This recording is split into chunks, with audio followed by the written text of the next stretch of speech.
Добрый день, дорогие мои. Если вы посмотрели ролик про Чихачева, где я доказываю, что это не секта, но я его включил в сериал вот этих роликов, где есть свидетельства людей, и вы, конечно, ко мне с претензией, а где свидетельства людей? И свидетельство есть, оно просто такое большое и подробное, что я не вставил в тот ролик, а предлагаю вам сейчас послушать. И это звонит мне Вера из Иванова. Она с батюшкой третий десяток знакома. И то, что она рассказывает, это вот, ну, в общем, слушайте и слушайте до конца. Потому что я лично плакал. А потом очень радовался. Потому что то, что она рассказывает и как она рассказывает, это нам вселяет надежду, что церковь наша жива, что в ней еще есть настоящие святые, которые могут такое в церкви творить. Ну и обязательно обратите внимание, сколько внимания от одного священника на одного человека. А у него этих, вы сами услышите все цифры, которые она скажет, и таких. И об этом вам скажет большинство тех, кто приехал туда не праздно, полюбопытствовать, что это тут такое, да пусть он мне даст, а действительно с проблемами, действительно с верой и надеждой. Так что слушайте Веру, а в конце еще поговорим. Стой, Вера, давай сначала. Я включу микрофон, чтобы ты рассказала. Наверное, у нас, батюшка, вот я не знаю, как мне доехать хотя бы до вас, не представляю. Я сама после инсульта полгода. Не надо доезжать, давай начни снова. Я 22 года. Давай. У нас с вами слишком долгий будет разговор. Давай говори, я тебе велю, ты уже время мое отнимаешь, а то сейчас выключусь. Хорошо. Рассказывай. Хорошо. Значит, батюшка, я обращаюсь с тем, что батюшка Анике, я знаю уже 22 года. После клинической смерти это очень трудно было много рассказывать. Я искала по всем храмам батюшку. С того момента, как меня поставили перед престолом, пройдя все эти пути, и когда меня спрашивали 12 апостолов за все мои грехи, быстро показывают, как фильм, такие мультики за наши грехи, я за один грех просто не согласилась. Тогда выставили мне весь мой род и сказали, вот этот грех вы, родственники, примете за нее или как? После того, как папа согласился, все встали на колени. Мне из 12 апостолов один сказал встать вниз головой и не глядеть. Но я любопытная, как меня пока тащил ангел, я везде заглядывала, хоть меня и отворачивали. И здесь я увидела Христа. Здесь он говорит, я только сказала, я тебя знаю, ты Бог наш. Ну, говорит, видишь, какая она непослушная, даже здесь, говорит, не имеет ни терпения, ничего. И за это, за все, слыша все, он просто спокойно объяснил, что сама Царица Небесная в течение 7 дней решит с ней, как бы, я 7 суток не разговаривала, лежала в областной, у меня печень сломалась, так, после гриппа я получила большое осложнение, сказали, это нервы, отказала печень, отказал весь организм.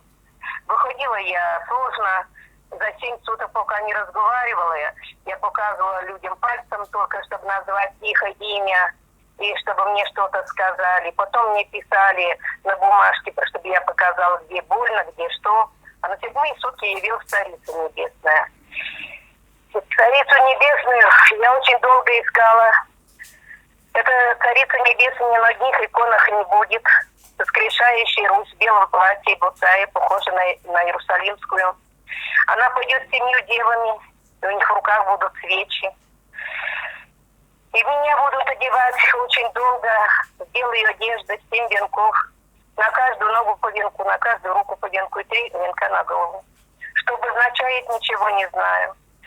Увижу херувимов, ангелов, которые перед приходом матери все встанут в ниц.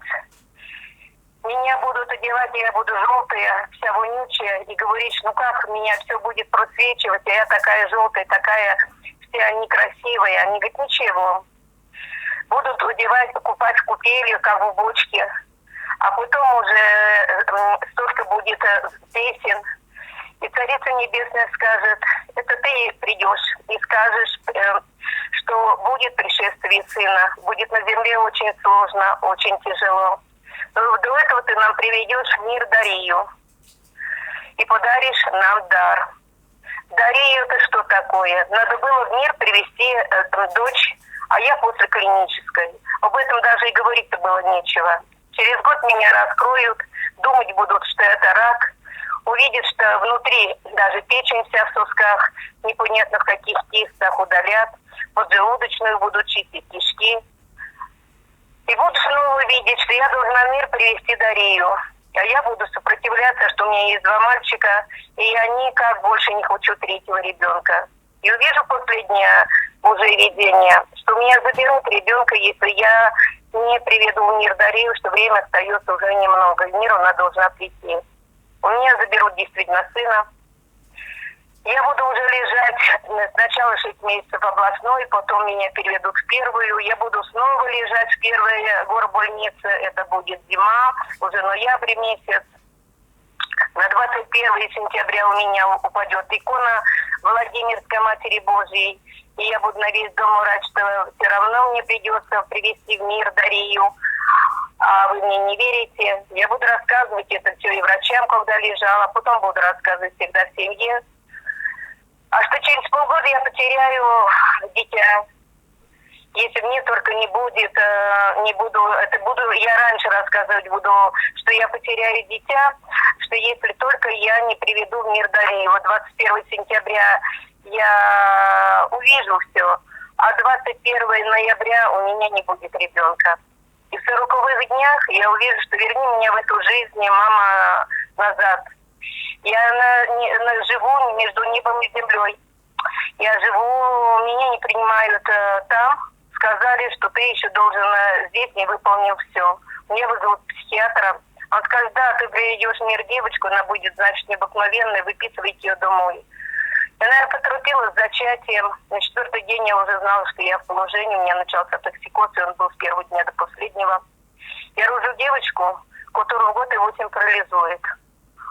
Поднимется высокая температура, и врачи констатируют, что у нее парализация, как у взрослого человека. К 3 месяцам парализация повторится такая же. Пойдут эти, и врачи будут у нас лечить так, как лечат врачи. Я откажусь от врачебного лечения, заберу уже ребенка домой, никому не буду показывать. До этого я буду слышать, что я еще хочу на старец, но я буду говорить, что я ищу старца, похожего на Санта-Клауса. Я прошла все наши храмы, где только можно, въездила ближайший, но такого похожего на него нет старца. И вот приедет ко мне подруга, и она мне знакомая из Ленинграда, и скажет, слушай, а ты знаешь, я хочу, есть такой Иоанн. Цыгане говорят, и многие говорят, что он провидит. Давай съездим туда. Я говорю, только он не провидец, а пророк. Давай, говорю, поедем. Взяли одеяло, как блатные нюши, 2 подушки пуховых. Поехали. Нам сказали, проходите в храм. Батюшка только в храм заходит, его не надо по дороге встречать. Настелили койки себе, как и люди лежат. Матушка Лариса говорит, вы что с такими перинами сюда приехали спать, что ли? Здесь молятся. Я говорю, я с работы, да уставшая, у меня силы нету. Вот. Я, говорю, посплю. Я так храпела. А Раиса читала. Когда батюшка вошел, я увидела, я вниз упала. Да я его искала. Все эти годы искала. Прошло мало времени, он подходит к нам с крестом, берет Раису за шиворот и уводит в темничку. Там, говорит, будешь стоять в службу. Думаю, сейчас и мне попадет. А мне скажут, а как вместе оказались? Одной за Русь идти, а другая потом разберемся. Потом, после службы, он примет весь народ, она ставит стоять у могилы. дойдет к нам сам и скажет, будет долго исповедовать ту женщину. Скажет ей грехи, все грехи, по то, что она приняла, много воды всякой для порчи людей имеет. А мне скажет, ты как с ней вместе оказавшись, тебе шарот этих детей. Так говорит, она боится, батюшка, она на рынке работает, что вот ее там всякие неполадки, он говорит, да она ничего не боится. Давно ли тебя Матерь Божия кормляет? Я говорю, я не знаю слово кормляет, но Царицу Небесную я знаю. И Бога знаю, и истина есть, и будет пришествие, и будет война, и будет много крови, и будет голод. Но я ничего не понимаю, батюшка. Я не верю, я не знаю, это сон будет или нет. Потому что когда у 12 апостолов я стояла, и когда меня тыкали, и объясняли, какая я нагло, как себя вот так вот просто веду, то мне сказали, что нужен тот священник, который ее будет укормлять, и который ее поймет. И знаете, я этого священника долго искала, это вы. Он на меня поглядел и смеялся. Первый раз, говорю, вижу священника, которого приглашают на небеса разрешать сложные проблемы. Он говорит, что никому больше не говори. А то засмеются. Я говорю, а что смеяться-то? Это истина. Ты же правда, есть такой, которому открыто столько, что другим этого не открыто. И у тебя здесь, вот то, что маленький домик стоит, здесь будет большое у тебя царствие. Но оно будет со временем. А сейчас он еще, у тебя, ты еще до этого не согрел на сегодня. А он мне говорит, вот ты полынина, святой воды эти там 2 бутылки. И пойди по рынку-то, и святи. Я говорю, да батюшка, ладно, засмеются, ведь и спинают.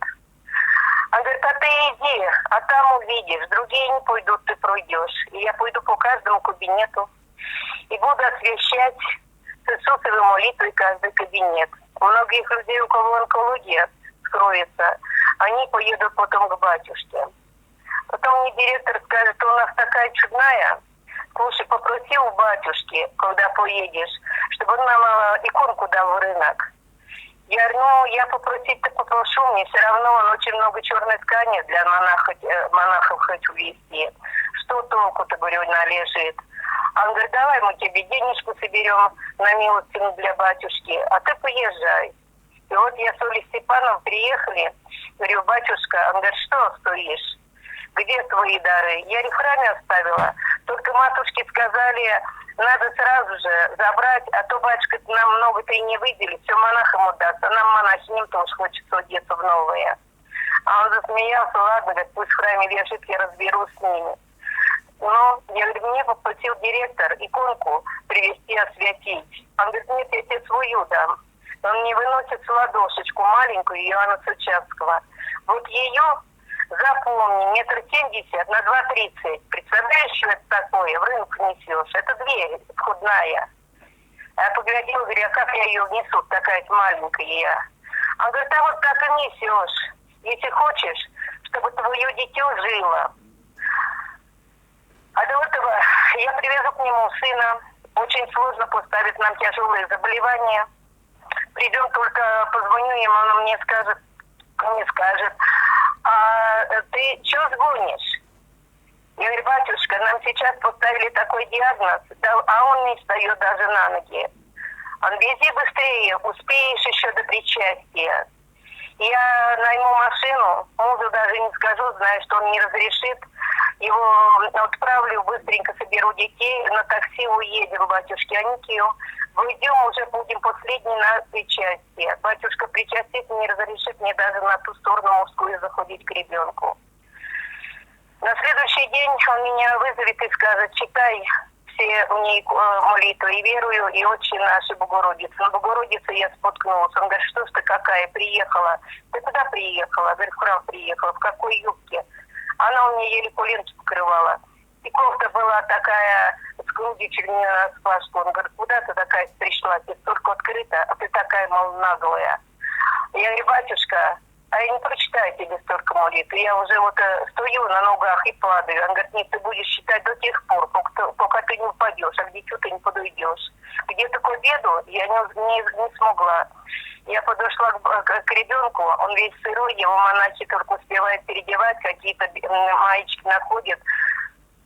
И я к батюшке, мне сразу сказал, батюшка не благословлял тебе к ребенку подходить. И снова пошли батюшки, сказали, батюшка вызывает, говорит, я же тебе сказал, твое дело только молиться, ты можешь понять или нет, что я не могу вымолить, может вымолить мать со дна адова, а не я. У тебя время очень мало, поэтому ты молись. За 3 сутки наш ребенок встал и сказал, а мне мама хорошие глазки видит. И все у меня ясно в глазках. Мы подошли к батюшке. А я была еще с Дашенькой, с девочкой, та, которая родила после клинической смерти. А он говорит, ты знаешь ли, кого ты родила? И столько времени ко мне не везла, я прятала. Вот запомни одно, ее так рвало. Матушка Лариса ругала, он говорит, ты переодела все, что у нее рвало, положь в пакетик. И сказал, что нужно сделать. И будешь ее возить ко мне каждые 2 недели. Я говорю, ну что, батюшка, мы сможем вместе сделать. Уже врачи ее потравили, испортили. Он ничего, ты будешь молиться, делать то, что я скажу. Ты будешь ей читать каждую ночь молитвы из Богородичного псалтыря. И на какой она пальцем ткнет, та молитва ее спасения. Она выберет себе боголюбивую. А я буду молиться здесь и измени все питание. Потом он мне скажет, привези все таблетки, что ты ей даешь. Я ему привезу все таблетки, он мне скажет, монахом здоровьте и здоров. Тогда еще позже, вот это кино, остров, это намного позже. А он и нас уже таблетки закупают. Он будет разговаривать с Дашей, как умеет. Будет мне много объяснять.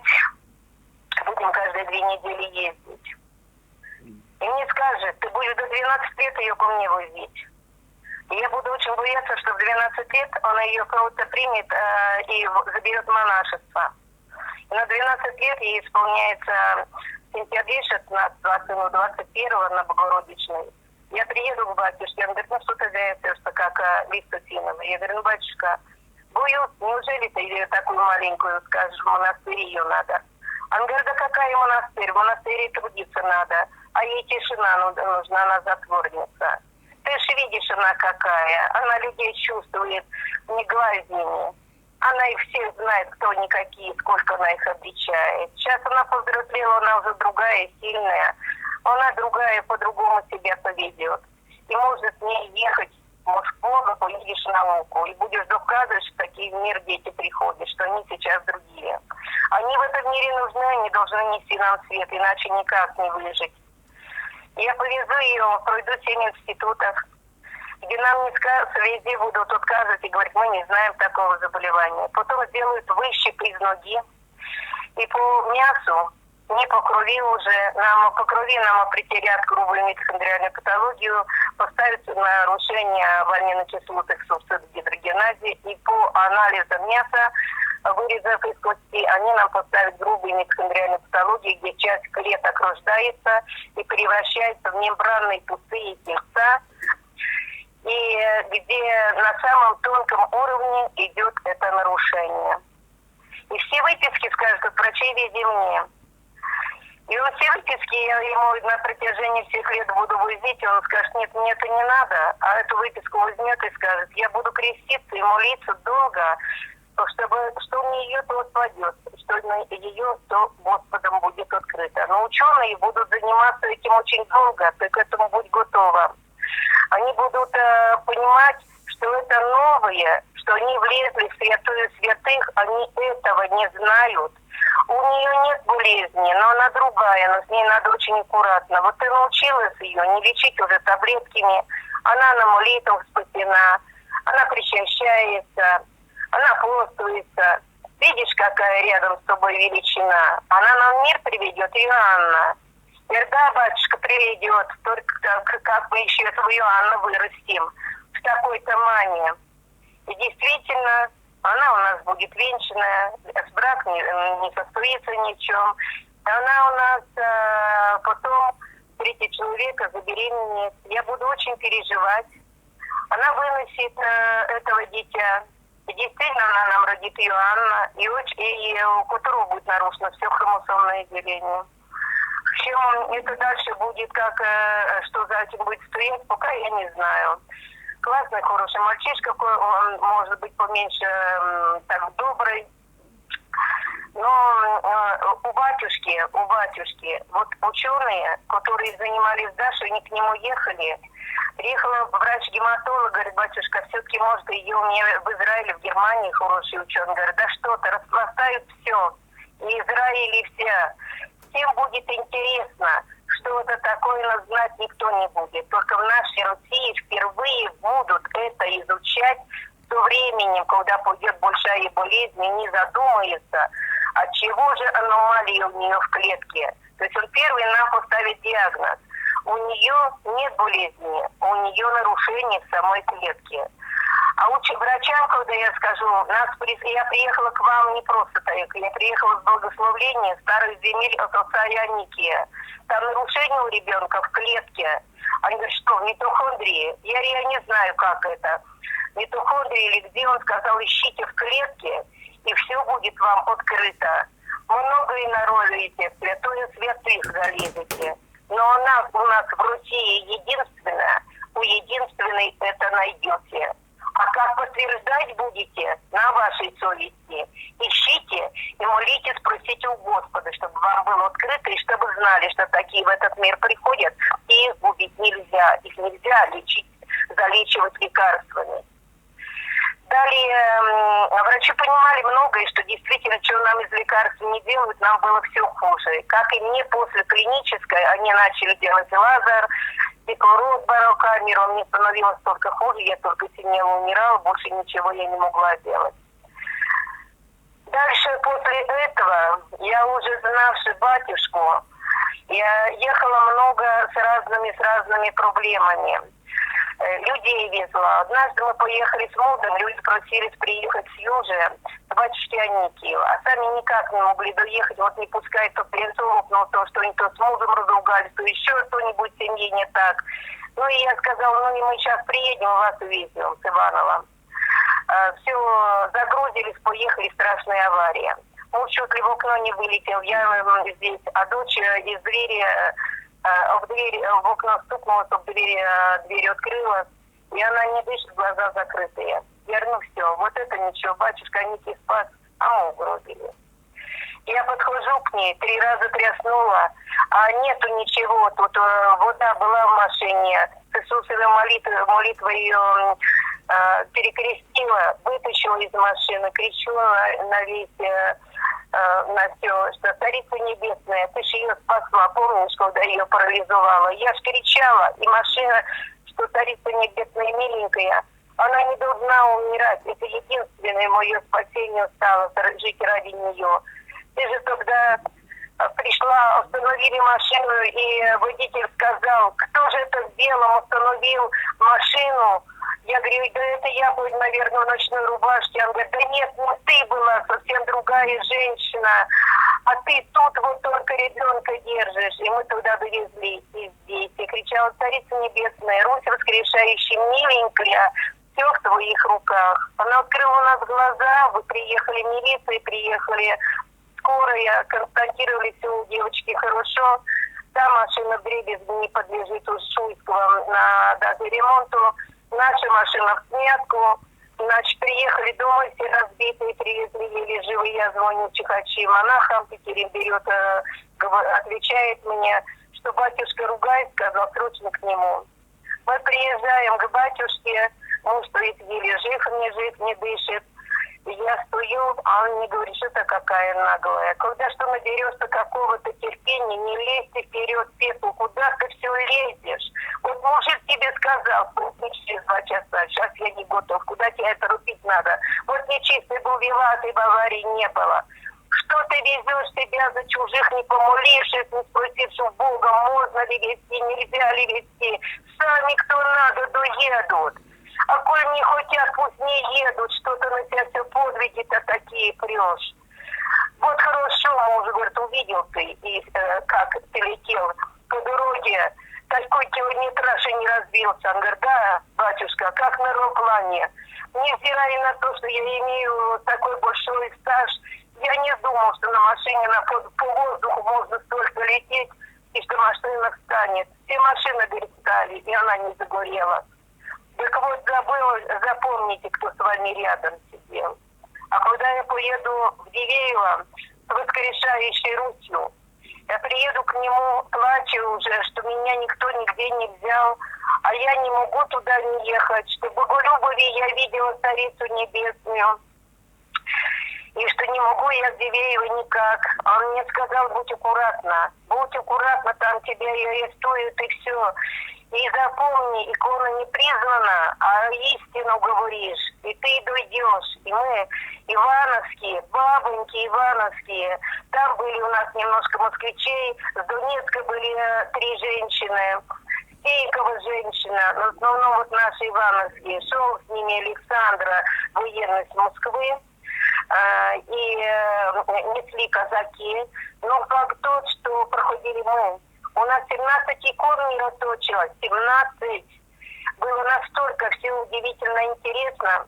Значит, когда мы пошли с Почаевской, я шла туда, нас пинали, нас расшвыривали, пусть этот крестный ход все подымут, как нас ивановских выпинывали от гроба Серафима Саровского. То есть мы сначала далеко от него шли, потом нас в Нижегород перегнали, думали, нас милиция совсем выкинет, и мы оказались с кучкой казаков прямо перед гробом Серафима Саровского. Мы с Ларисой как сцепились, пели Богородицу. Нам над небом шел крест угробный. Нам сказали, вы нарушаете весь праздник, нужно, все у нас оформило по служению, а вы что тут пришли и поете, как вас не просят. Голоса были такие, я говорю, я не умею петь. А здесь, я говорю, что поется, то и поется. Меня туда за шкирку взяли, выгнали вниз туда, в овраге. В горку зашла, шла босая уже, ноги все были в крови избитые. Но мы, поднявшись с горы, и дальше уже пошагали, все видели. Но вот когда пошли вечером, днем у меня раздуло все лицо. Как аллергия, губы куда-то к носу поднялись. Я не выходила из дома. К вечеру пошли крестным ходом вот в этот лагерь, где поставили служение было большое со свечой. И где мне тогда сказали, подошел мужчина с большой свечой белым, поставил перед иконой и сказал, сейчас такое будет. Наши все сели в машину, поехали с воскрешающей Русь, а меня с собой не взяли. Стой. Давай, ты уже мелочи говоришь, это только время. Как ты к батюшке относишься? Как, вот скажи коротко, как ты к нему относишься? Батюшка, это истина. Это истина, батюшка, это для людей праздник. Для того, чтобы знали не то, что даже чуть-чуть, а хотя бы увидели это смирение, эту правду, что действительно мы проживаем на жизни, на земле не просто так. Таких батюшек в мире нигде нет, вы не найдете. Служение у батюшки честное и правильное. Тот, кто у него хоть раз побывал, хоть раз не понял его службу, а именно не надо нам понимать. У меня когда приехала мама, она четко понимала, она четко все знала, что батюшка служит, вместе с ним пела. У меня сестра с рассеянным склерозом, когда мы привезли, она говорит, вот это золотой венец, себе она заслужила. Столько лет к себе он благословлял ее схоронить. Но мы не довезли, в Коврове схоронили, до сих пор жалеем. Поэтому и хочу сказать, что таких батюшек, сказали бы мне сейчас, что нужно идти в органы к кому-то, если бы я знал, я бы уже давно приползла. Таких батюшек, почему молчит Русь, почему молчит президент, почему область молчит и разрешают такого батюшку губить. Это только люди, те, которые неистово не понимают, что не за это будут отвечать. Батюшка не просто любви обилен, ему открыто от Бога столько, никому столько не открыто. Даже Науму не было столько открыто, сколько открыто батюшке, а они уже и на Наума голос подняли.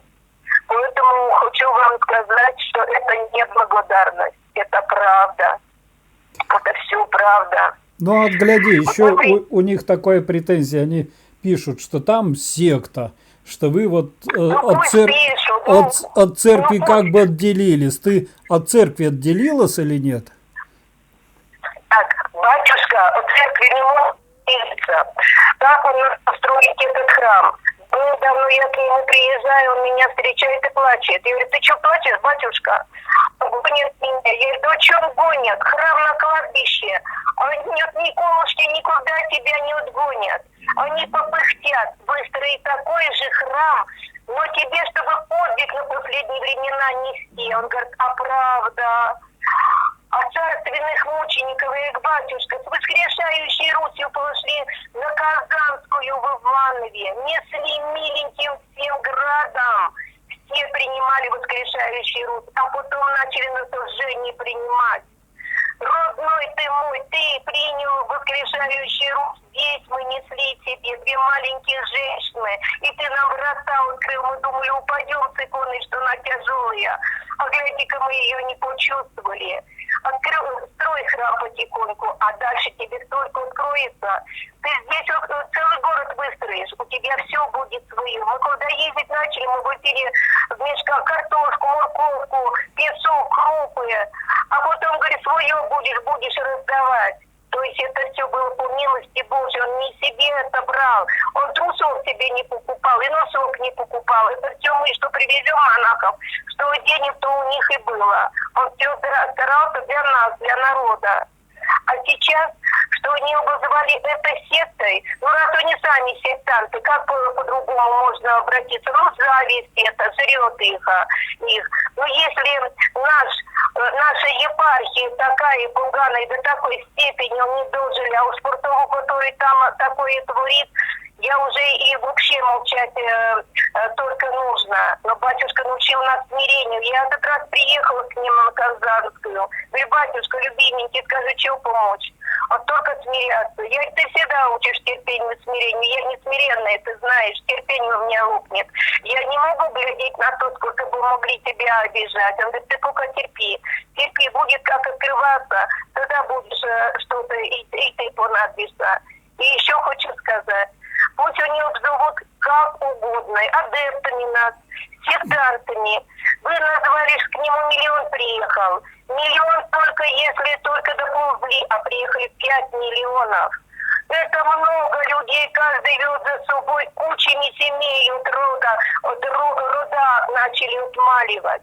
Эти службы ночные нам давали столько, которых нигде не врисует крестными ходами, как кормил батюшка всех. Он с кого-нибудь копейку спросил.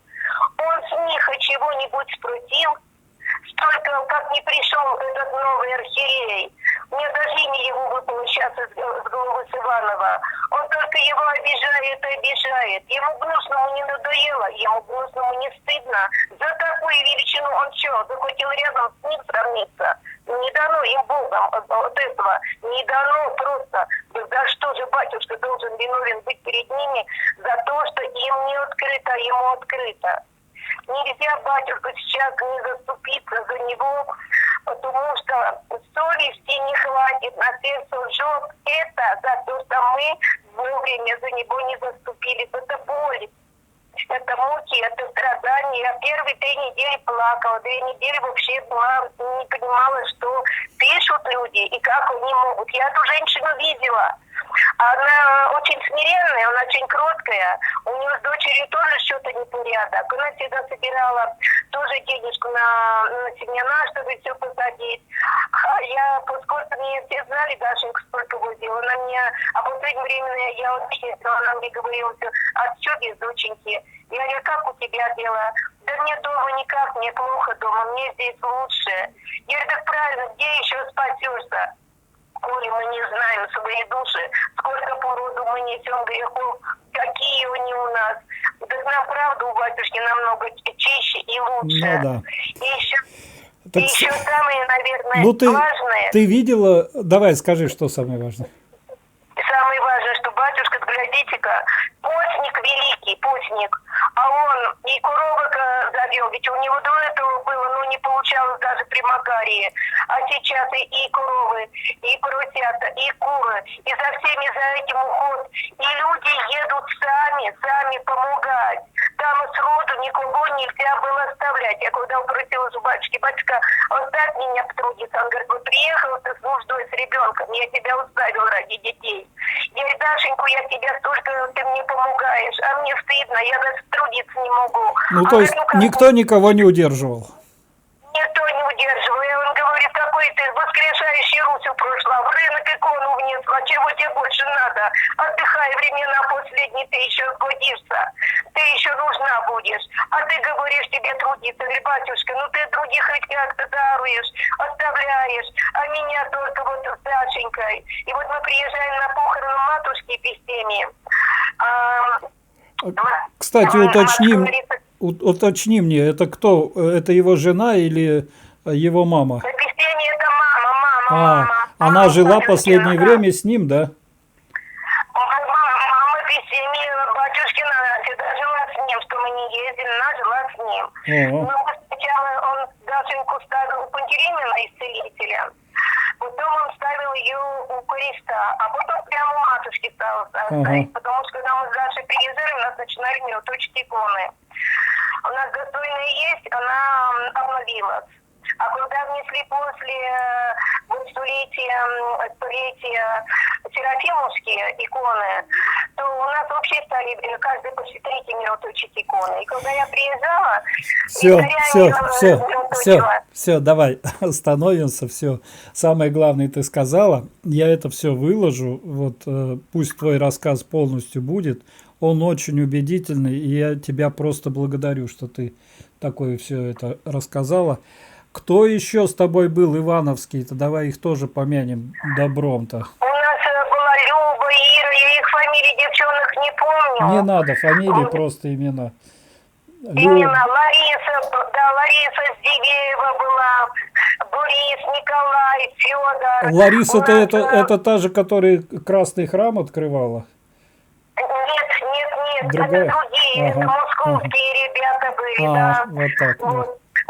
Да, Александр, который военный шел, с Нижнего Новгорода шли. У нас шли много казаков, там интересно, они туда все попрятались, когда меня ночью арестовали. Тихо, все. Хватит.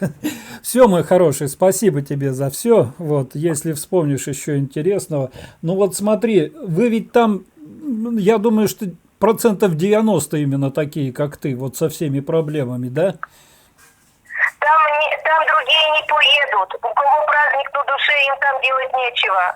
Туда едут все, у которых проблемы, которые друг по другу слышат.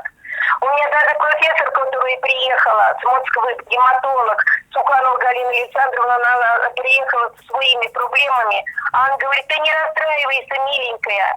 Ты вот ее только не отбрасывай, и все у тебя сложится. Ты не будешь в этом центре работать. Ты уйдешь в другой, все у тебя будет получаться. Ты приехала, хочешь спросить про квартиру, стесняешься. И квартиру ты скоро купишь, квартиру у тебя будет. И людям будешь помогать. Только ты работаешь, вот тут не бери за них просто так-то. Вот только бери, что тебе положено заработать. И все у тебя сложится. А ее никуда, Дарью не возите ни за один за границей. До сих пор она интересуется. Держит руку на пути, даже 26 лет. Вот на так. Сегодняшний день анализы делают в Москве. Мы сами ждем. Может быть, в декабре нам доделают и что-то еще будет интересное, ясное. Помоги, но Господь, нас не да. забросила наука. Это Ну ладно, мой хороший. То есть ты считаешь, что 5 миллионов вот с такими проблемами там побывали? Да. Ну да. все. Я считаю, с тяжелыми, с онкологиями, со всеми тяжелыми. Ой, там с онкологами да. сколько было, ой, там ясно. Там при нас несли на руках деток. А вы знаете, самое интересное, когда деточки отходят к Господу, уже на последний момент они не плачут у батюшки. Без уколов они не плачут, что им больно. Батюшка помажет маслицем Пантелеймона исцелителя, а как он мажет, помазает деток. Ведь каждый пальчик, каждую ладошечку, каждую стопочку, все кругом, все эти болящие места, они у нас не спускали мам даже покушать, даже в туалет. И вот мы каждого ребеночка просто держали, чтобы маме принести хотя бы в храм даже покушать, чтобы она просто не падала. Мы помогали стоять мамам. Так, еще раз скажи, как тебя зовут? Меня зовут Вера. Вера, Вер, ну тебе огромная благодарность, что ты так батюшку любишь, поддерживаешь, что у тебя такие трудности, и ты не унываешь. Ты действительно прямо столб веры какой-то, наша Вера. Так что держись, мой хороший.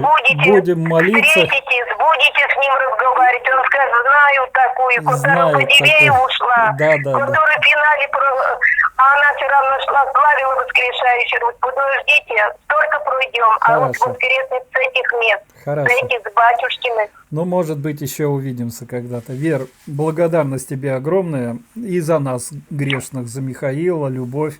Помолись там тоже. Спасибо, Да. спасибо. Всё. Не разрешайте храм обворовывать, там иконы Помоги. мироточивые. Помоги, Господи. Стараемся. Ангел-хранителя. Аминь. Я всех поздравляю, кто дослушал до конца, потому что такое слушать непросто. И такое слушать нужно с верой и с пониманием, о чем идет речь. Это те, кто навык имеет вот такого общения, так легко рассуждают, что он помолился, а он позвонил, он знает. А тем, кто думает, что не, церковь это вот сходил, причастился и живи как хочешь. Для них, конечно, все это кажется чудом. Но если это чудо у миллионов людей, то это уже не чудо, а закономерность, друзья мои. Поэтому давайте дальше молиться о том, чтобы Чихачева все. А что закончилось? Ведь если мы поймем, что происходит, то идет все закономерно, как и должно идти для того, чтобы истинная вера, истинная религия были по-настоящему явлены. Поэтому здоровья вам, радости. Еще раз вам номер моего телефона, либо ролики туда, вот поставили телефон и что мне рассказали, сбрасывайте на WhatsApp или в Telegram, либо позвоните, может быть, и ваш рассказ еще запишем и также выложим. Аминь.